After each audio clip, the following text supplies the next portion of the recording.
یہ جو ابھی موجودہ حالات ہے چل رہے ہیں نا، آپ لوگ ناراض نہیں ہونا، بس ہر بات کا آپ کے حق میں بولنا کوئی ضروری نہیں ہوتا۔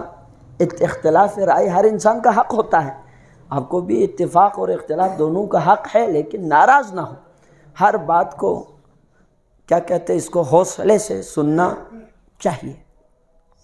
یہ جو ابھی بل آ گیا جی، بل آ گیا جی، صبح بل، شام کو بل، دوپہر کو بل، رات کو بل اور دن کو بل، ٹھیک، بل سے اتنے پریشان ہے۔ میں کہتا ہوں پریشان ہونے کی کوئی ضرورت نہیں، پریشان نہیں ہونا۔ خیر اس کے خلاف جسے ہوتے ہیں قانونی احتجاج، چارجوئی، ایک ملت کا حق ہے، کیونکہ اس کے خلاف بل بنا ہے تو اس کو حق حاصل ہے، وہ کریں۔ میں اس کی جس کو کہتے ہیں کنٹیکس میں گفتگو کر رہا ہوں وہ آپ سمجھا کریں، جس پہلو پہ سامنے رکھ کے گفتگو کر رہا ہوں وہ آپ سمجھیں۔ بل بنانے سے ہمیں گھبرانے کی کوئی ضرورت نہیں، کوئی ضرورت نہیں۔ میں سمجھتا ہوں یہ، اور چونکہ ہمارے دینی اخلاق کا تقاضا ہے، ہم اپنے مخالف کا نام بھی ادب سے لینا ہی چاہیے۔ مولانا اکبر چترالی صاحب نے اس بل کو پاس کرایا، جو بظاہر جماعت اہل سنت سے یا اور اس کی سیاسی وابستگی جماعت اسلامی سے تھا۔ آپ توجہ رکھیں، دیکھیے جہاں پہ تیل موجود ہو وہاں پہ ماچس کی ایک تلی پھینکنا تو بہت آسان کام ہوتا ہے، بہت آسان کام ہے، سمجھ آیا؟ جلتی ہوئی آگ بجھانا یہ بہت بڑا مشکل ہوتا ہے۔ ایک آپ اس بات کو ٹھنڈے دل و دماغ سے سوچیں۔ میں سمجھتا ہوں اس بل سے ملت تشیع کو خیر مشکلات، قانونی مشکلات فلاں پستان ہے، لیکن شیعیت کو کوئی نقصان ہے؟ کبھی آپ اس پہ سوچیں۔ شیعیت جسے کہتے ہیں، حسینیت، دین، مکتب جس کو کہتے ہیں، مکتب کو کوئی نقصان ہے؟ نہیں، مکتب کو کوئی نقصان نہیں ہوا، نہ ہوگا۔ اکبر چترالی صاحب نے اس بل کو پیش کر کے آپ کے بکھرے ہوئے مکتب کے اعضاء کو ایک جگہ جمع ہونے کا موقع فراہم کیا۔ بات سمجھ آ رہی ہے؟ ہاں، یہ ٹوٹ چکا تھا، اعضاء بکھر چکے تھے، نون جیم فے و دال میں تقسیم، کسی طرح یہ پیش پہ نہیں آ رہے تھے۔ چترالی صاحب نے بل پاس کرایا، نتیجتاً ملت ایک یک جسم و جان کی مانند بلا تفریق نون فے دال ایک پلیٹ فارم پہ کیا ہو گیا؟ جمع ہو گیا۔ نمبر 1، کبھی ہر چیز کے فائدے نقصان ہوتے ہیں نا، ان کا موازنہ کر کے بھی سوچا کرو۔ ایک نمبر 1۔ دوسری بات، ملت کو کوئی نقصان نہیں۔ کیوں؟ میں نے آپ کو شاید پہلے بھی عرض کیا تھا، ایام محرم میں جب ہماری گفتگو ہو رہی تھی، عرض کیا تھا، آپ کو شاید یاد ہوگا۔ دیکھیں بنو امیہ ایون لخود یزید کا دور گزر گیا، کتنا بڑا سخت دور تھا، خصوصاً قتل حسین کے بعد ایک دہشت سا ماحول تھا یا نہیں تھا؟ یہ علی کی بیٹی کے خطبات اسی ماحول میں دیے گئے خطبات ہیں، یہ علی کی بیٹی کی جرأت مندانہ اقدام ہے۔ اس کے بعد بھی مشکل ماحول رہے، توجہ، سونا نہیں ہے، مشکل ماحول رہے۔ بنو عباس کا دور آیا، کتنا بڑا سخت تھا۔ شیعہ ختم ہوا؟ نہیں ہوا۔ جب ان کا باپ، ان کے باپ سے مراد ان کے نظریے کا بانی، اور یاد رکھ اس بات کو آپ ہمیشہ دل و دماغ میں رکھنا، یہ جو بل پاس کرانے والی جماعت ہے تکفیری سوچ جسے آپ کہتے ہیں، لفظ تکفیری، کبھی بھی بھول کے بھی آپ نے اہل سنت کا نام لے کے کچھ کہنا نہیں ہے، بھول کے بھی، یہ آپ کو ہماری نصیحت ہے۔ آپ اگر سمجھداری سے کام لینے والے ہیں، اہل سنت والے محب اہل بیت ہیں،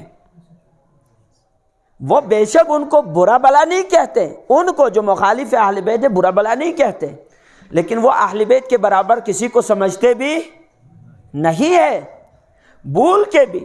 یہ جو طبقہ ہے نا تکفیری طبقہ، وہابیزم جسے کہا جاتا ہے،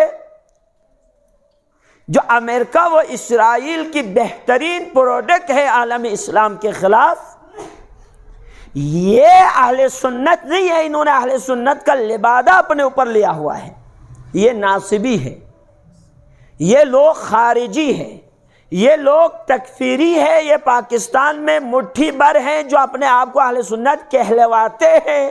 حقیقت یہ ہے اہل سنت ان لوگوں کو کہا جاتا ہے جو صحابہ کا احترام ضرور کرتے ہیں پر اہل بیت کو سب سے افضل مانتے ہیں۔ بات سمجھ آئی؟ تو لہٰذا انہوں نے اپنا نام اہل سنت رکھا تو آپ یہ جذبات میں آ کر جی نہ، نمبر 1 ان کو جدا رکھیں، یہ جدا ہے۔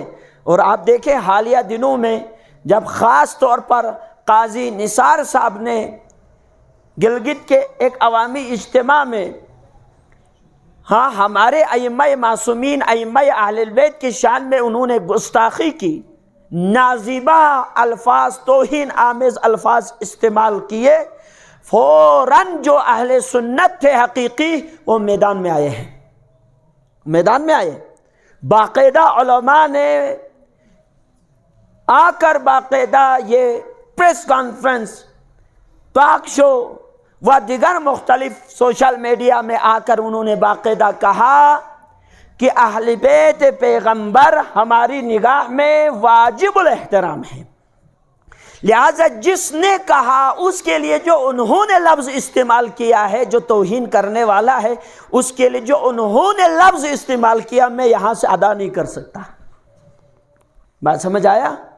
تو ہم غلط فہمی میں نہ رہیں، ان کو جدا رکھیں۔ نمبر 2 تیسری بات، سارے لوگ بل سے، جب بل آ گیا تو قیامت آ گئی، میں بل سے نہیں، مجھے خوف جس چیز سے ہے وہ ایک اور چیز ہے، مجھے جو ذاتی طور پہ میں سوچ رہا ہوں مجھے بہت خوف آ رہا ہے، بل سے، قانون کی سختی سے، حکمرانوں کے ظلم سے کبھی شیعت ختم نہیں ہوئی، نہ شیعت کو کوئی نقصان ہوا ہے۔ خیر مشکلات شیعوں کو ہوتا ہے، شیعت کو کبھی نقصان، دیکھیں آپ فرق کریں، میرے مشکل میں اور میرے مکتب کی مشکل میں فرق ہوتا ہے، شیعوں کے مشکلات بڑھیں گے لیکن شیعیت کو کوئی مشکل نہیں آئے گی۔ اب اس بات کو فرق کریں، بسا اوقات ہمارے لیے آسانی ہوتی ہے، دین کے لیے مشکلات ہوتے ہیں، یہاں اس کا برعکس، ہمارے لیے مشکلات ہے، دین کے لیے، شیعیت کے لیے بڑا آسانی کا راستہ پیدا کیا ہے۔ ایک دوسری چیز جو میں جس چیز سے ڈر رہا ہوں، میں اس بل سے نہیں ڈرتا، میں آپ جوانوں کو بتا رہا ہوں، 1000 بل بھی پاس ہو جائے، کسی شیعہ جوان نے کبھی بھی حسین کو چھوڑنا نہیں، 1000 بل پاس ہو نہیں چھوڑنا، ایک فطری چیز۔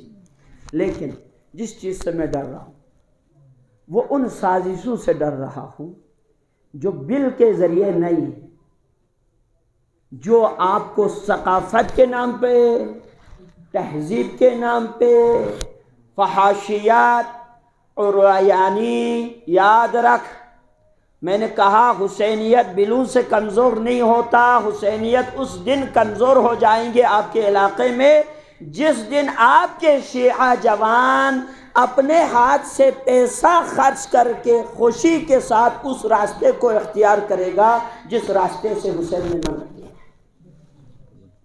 اس دن تمہارے علاقے میں شیعیت کو کوئی بچا نہیں سکے گا، یہ یاد رکھو، اس دن نہیں بچا پائے گا، ہمارے علاقے سے شیعیت کو کوئی نہیں بچا پائے گا جس دن جوان، ملت کے جوان اپنے خوشی سے، اپنے ہاتھ سے پیسہ خرچ کر کے، یاد رکھو، ہاں اس راستے کو اختیار کرے گا جس راستے سے حسین نے روکا ہے۔ میں ابھی ادھر آپ کو یہی مثال دی، جناب زینب کا یہ خطبہ کیا کہا؟ انما یفتضح الفاسق، رسوا کون ہوگا؟ فاسق ہو. جناب زینب نے کہا, اور یہ صرف زینب کے نہیں, آپ قرآن کی آیت اٹھائیں, دیگر ائمہ کے فرامین و خطبات اٹھائیں, سب میں یہی ہے. فاسق کون ہوتا ہے؟ سرعام گناہ کرنے والا. مجھے افسوس ہوتا ہے اس وقت میں بہت سخت جملہ کہنے والا ہوں. اس وقت یاد رکھ, یہ جو پاکستان میں یہ جو طبقہ بندی و فرقہ بندی ہے اس وقت ہمارے ملک میں, ریاست میں, یاد رکھ, ایک طرف سے شان صحابہ کے نعرے جی آسمانوں تک ان کی آوازیں جا رہی ہیں, دوسری طرف شان اہل بیت, حمایت اہل بیت, اور جسے آپ کہتے ہیں آسمانوں تک ہماری آوازیں پہنچ رہی ہیں. ابھی عبداللہ الحسین نے اہل بصرہ کے نام ایک خط لکھا, غالباً اس وقت آپ مکہ میں تھے. آپ لوگ ناراض تو نہیں ہو رہے؟ زوردار صلوات پڑھیں.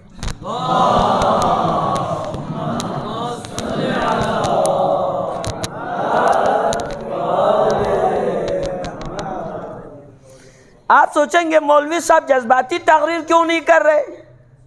میں آپ کو وجوہات ابھی بتاؤں گا, آج کل پرسوں. کیا خط لکھا مولا حسین نے اہل بصرہ کے نام.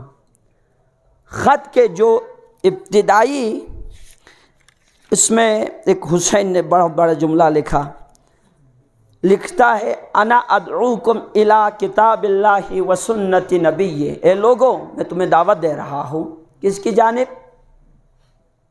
سمجھ آ گئے؟ الی کتاب اللہ و سنت نبی, کتاب خدا پر عمل کرنے کی طرف دعوت دے رہا ہوں. و سنت نبی, نبی کی سنت کی طرف. پھر حسین نے بہت بڑا سخت جملہ لکھا, فإن السنت قد امیتت. حسین فرماتے ہیں یقیناً پیغمبر کی سنت مسلمان معاشرے سے ختم ہو گئی. پیغمبر کی سنت مسلمان معاشرے سے ختم ہو گئی. امیتت مر چکی ہے, میت, مردہ. والبدعۃ وان البدعۃ قد احییت. بدعت جسے پیغمبر نے ختم کر کے سنت کو رائج کیا. حسین فرماتے اب یہ جو زمانہ حسین کا تھا, حسین فرماتے اب ایسی صورتحال ہے, وہ سنت ختم ہو چکی ہے, وہ جو بدعت جسے پیغمبر نے ختم کیا وہ دوبارہ. پھر حسین کا ایک اور اسی کے اس میں آخر میں فرماتے فَإِن تَسْمَعُوا قَوْلِي, اگر تم میری بات سنو, اہدیکم الی سبیل الرشاد, میں تمہیں درست راستے کی رہنمائی کروں گا. اب توجہ سے سنیں, میری آواز بیٹھ چکی, میں مسلسل صبح سے اب تک 8 بجے سے اب تک جو ہے بول رہا ہوں مختلف مجالس میں, مختلف جگہوں پہ, جس کی وجہ سے آواز مکمل میں اس لیے آہستہ پڑھ رہا ہوں. حسین فرماتے کیا؟ پیغمبر کی سنت ختم ہو چکی. ایک وہ بدعت جسے پیغمبر نے ختم کیا تھا وہ دوبارہ زندہ ہو چکی. پھر فرمائے لوگوں میں تمہیں دعوت دیتا ہوں, آؤ ادعوکم الی کتاب اللہ و سنت نبی فإن تسمعوا قولی اہدیکم الی سبیل الرشاد. میری بات سنو گے, مانو گے, میں تمہیں درست راستے کی رہنمائی کروں گا, دکھاؤں گا یہ درست راستہ. توجہ رکھیں مسلمانوں, یہ جو فلک سے ٹکرانے والی آوازیں, یہ اونچی اونچی آوازیں, ایک طرف شان صحابہ زندہ باد, ایک طرف عظمت اہل بیت, ٹھیک, یہ جو آپ کی جذبات ہے اس کو قابل قدر سمجھ کر ایک دفعہ سائڈ پہ رکھ لے. لیکن حقیقت یہ ہے پاکستان میں اس وقت نہ سنی موجود ہے, نہ پاکستان میں اس وقت شیعہ موجود ہے. میں نے کہا تھا میں بہت سخت جملہ کہوں گا. دین کے نام پر تماشا اور اکھاڑ کے علاوہ کچھ بھی نہیں ہے اس وقت. کیوں؟ سنت حسین فرماتے نہیں ہے تمہارے درمیان، بدعت تمہارے درمیان کیا ہے؟ زندہ ہے. وہ اہل سنت اپنے آپ کو سنتی کہتے ہیں، ہم پیغمبر کی سنت کے فالورز ہیں. شیعہ ہم لوگ اپنے آپ کو کیا سمجھتے ہیں؟ ہم علی کی سیرت پہ چلنے والے ہیں. اگر واقعاً پاکستان میں شیعہ اور سنی پیغمبر کی سیرت پہ چل رہے ہوں، شیعہ علی کی سیرت پہ چل رہے ہوں، تو پاکستان میں دودھ میں پانی ملانے کے لیے انڈیا سے ہندو آ رہا ہے، پاکستان میں کرپشن کرنے کے لیے انڈیا سے سکھ آ رہے، پاکستان میں ناجائز قتل و غارت گری، پاکستان میں زنا کے اڈے چلانے کے لیے ادھر اسرائیل سے یہودی آ کے چلا رہے. مجھے افسوس اس بات کی ہے، یہ جو اکبر چتالی نامی شخص نے دین کے نام پہ جو بل پیش کیا، اکبر چتالی صاحب اگر دیندار ہوتے، شراب اور جوا کے اڈوں کے خلاف اگر تم بل پاس کرتے تو اس پیغمبر کی سنت زندہ ہو جاتے. اگر تم کرپشن کے خلاف بل پاس کرتے تو پیغمبر کی سنت کیا ہو جاتے؟ تمہیں پیغمبر کی سنت سے کوئی لینا دینا نہیں. لگتا ہے تو دشمنان اہل بیت کو تحفظ دینے کے لیے اس بل کو پاس کرایا، اسی وجہ سے ہم لوگ تم پر بھی لعنت بھیجتے ہیں، تمہارے بل پر بھی لعنت بھیجتے ہیں. برائے سلامتی علماء حق بآواز بلند تر صلوات.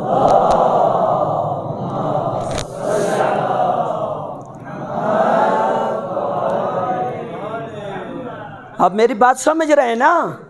یہ لوگ جذبات میں اوپر پھر رہے ہوتے ہیں. اندرونی صورتحال تو یہ ہے ہماری بحیثیت مسلمان. ہم صرف ان کو ٹارگٹ کیوں کریں؟ سب کی یہی صورتحال ہے 19-20 کے فرق کے ساتھ. مجھے آپ بتائیں، حسینیت ناروں کا نام ہے یا حسینیت زندگی کے کرداروں کا نام ہے؟ سچ بولیں. ہاں تو وہ کردار کدھر ہے؟ اتنی بڑی شیعیت کی اکثریت کی آبادی میں کیا ظلم موجود ہے یا نہیں ہے؟ کیا نشے کے کاروبار چل رہے ہیں یا نہیں ہے؟ کیا زنا کے کاروبار اور اڈے چل رہے یا نہیں ہے؟ آپ کے شیخ جعفری صاحب نے کئی بار جمعے کے خطبے میں کہا اتنے چکلے چل رہے ہیں. چل رہے ہیں. کیا شیعیت انہی چیزوں کا نام ہے؟ نہیں. پھر وہ شیعیت کہاں ہے؟ ہمارے پاس ہے ہی نہیں. صورتحال تو یہ ہے حقیقت. میں اسی لیے کہتا ہوں اگر مسلمان ناروں سے نکل کر عملی زندگی میں آ جائیں، داخل ہو جائیں، نہ آپ کو ان کو کچھ کہنے کی فرصت ملے گی، نہ انہیں ہمیں کچھ کہنے کی فرصت ملے گی. عملی زندگی سے جسے پنجابی میں کہتے ہیں ویلا فارق. اور اب آگے عجیب باتوں کے اس قدر گولہ باری ایک دوسرے پر، بم باری ایک دوسرے پر کرتے ہیں، گویا باتوں سے آپ ایک دوسرے کی نسلوں کو تباہ کرنا چاہتے ہیں. اس کے اسلام کا بہت بڑا نقصان ہوگا، مسلمانوں کا بہت بڑا نقصان ہوگا. یاد رکھ، اہل سنت اور تشیع کا یہ مسئلہ نہیں، بل والا مسئلہ قطعاً اہل سنت و اہل تشیع کا نہیں ہے. بل والا مسئلہ اس وقت صرف حسینیت اور یزیدیت کا مسئلہ ہے. وہ بل کے ذریعے یزیدیت کو بچانا چاہتے ہیں، اور حسینی لوگ چاہے شیعہ ہو و سنی، وہ اس بل کی مخالفت میں اتر آئے ہیں. ہم سمجھتے ہیں اس بل کا اسلام سے ذرہ بھر بھی کوئی تعلق نہیں، کیونکہ اگر انہیں اسلام سے محبت ہوتا اکبر چترالی صاحب کو، تو وہ اس بل کو تحفظ لانے سے پہلے زنا کے اڈوں کے خلاف بل پاس کرتے، وہ چکلوں کے خلاف بل پاس کرتے، وہ کرپشن کے خلاف بل پاس کرتے. وہ ڈنمارک میں قرآن جلایا گیا، مختلف یورپین کنٹریز کے اندر شان مصطفیٰ کی توہین کی گئی. وہ اکبر چترالی صاحب صحابہ کی ناموس کو زیادہ حرمت رکھتا ہے یا مصطفیٰ کی ناموس کی زیادہ حرمت ہے؟ اگر ناموس مصطفیٰ کی حرمت مسلمانوں کے ہاں متفقہ طور پر زیادہ ہے تو کیوں بل پیش نہیں ہوا اس وقت قومی اسمبلی میں؟ قرآن جلایا گیا، مسلمان سڑکوں پہ نہیں آیا۔ قرآن کو آگ لگایا گیا، مسلمان سڑکوں پہ نہیں آیا۔ کیا مسئلہ ہے مسلمانوں کو؟ آج بہت بڑا دیندار ہو گیا ہم لوگ، ایک طرف سے اس طرف منہ کر کے، دوسرا اس طرف منہ کر کے، ایک شان صحابہ اور دوسرا شان اہل بیت کی رد لگا کر لوگوں کو اصل دین بتایا نہیں جاتا۔ ورنہ تو جس دن شان مصطفیٰ کے خلاف ہوا تھا نا توہین، ہماری ذمہ داری نہیں تھی کیا اتنے بڑے پیمانے پر جو احتجاج ہونا چاہیے تھا ہوا؟ چلو تم اپنے کچھ گروہ کو مانتے، ہم اپنے کچھ کو مانتے ہیں، لیکن مصطفیٰ تو سب کا تھا نا، قرآن تو سب کا تھا نا، کہاں ہے دین؟